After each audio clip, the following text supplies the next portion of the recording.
Nii, nüüd ma räägin teile ühe loo, kuidas Viirelaile puud saavad. Või noh, see lugu on mitte standardne, sest et tavaliselt käib see asi kõik lihtsamalt, kas siis üle jää või siis toomeparvega. Aga seekord juhtus selline lugu, et talvel mul tekkis geniaalne mõte, et tooks puud üle jää Viirelaiule. Ja selleks siis tellisin Kuivastussadamasse 570 kotti puid ja siis need samad, mis seal taustal paistavad.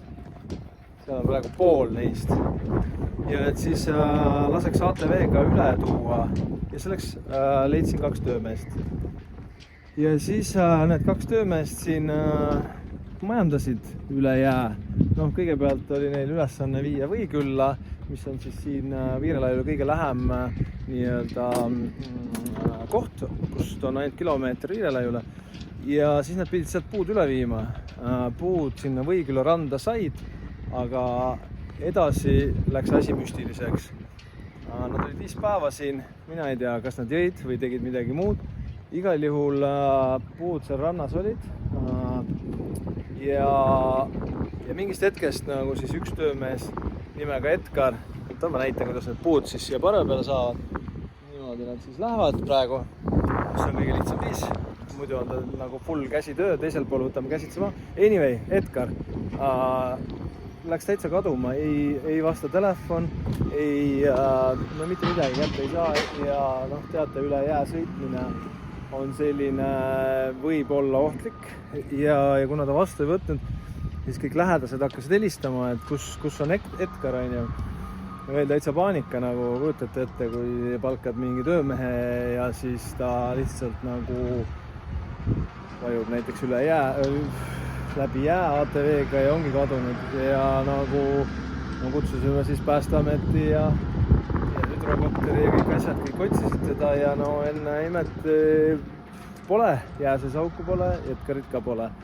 Ja siis kuidagi Virtsu sadama valvekaameratest selgus, et Edgar oli siis võtnud sealt mingi auto, sõita ta tegelikult ei tohtinud, tal olid tingimused peal ja oli sealt minema sõitnud.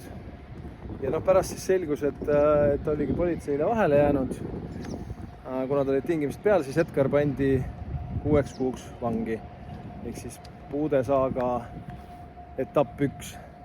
Etapp 2 siis oli siis see, et ma siis saatsin siis nüüd kevadel siin Võikülla randa inimesed 12 töömeest ära tooma neid puid. Ja nad tõidki ilusti ära. Ja kui nad hakkasid nüüd siis praami peale sõitma selle bussiga, siis läks buss põlema. Ma nagu ei osanud mitte midagi vastata selle peale, kui see kõne tuli. Aga nad said selle lõpuks ära kustutada, aga puud jäid ikka siia Kuivastusse. Ja siis nüüd meil ei jäänudki muud üle, kui me võtsime parve, mis seal taga on, mida nägite, võtsime tõstuki ja siis me tõstame küttepuid sinna peale. Et ma ei kujuta ette, kui kalliks mul need puud lõpuks lähevad, aga eks see saun saab siis mõnus olema, kui on rahalõhnaga saun, või töölõhnaga, et see kui palju vaeva on nähtud, et need küttepuud, mis sinna Viirelaiule saaks. See on unbelievable. Kõik puud tuleb praegu käsitsi sealt maha saada ja siis viia puuri ja panna hunnikusse ja siis saame. Vaat selline lugu seekord.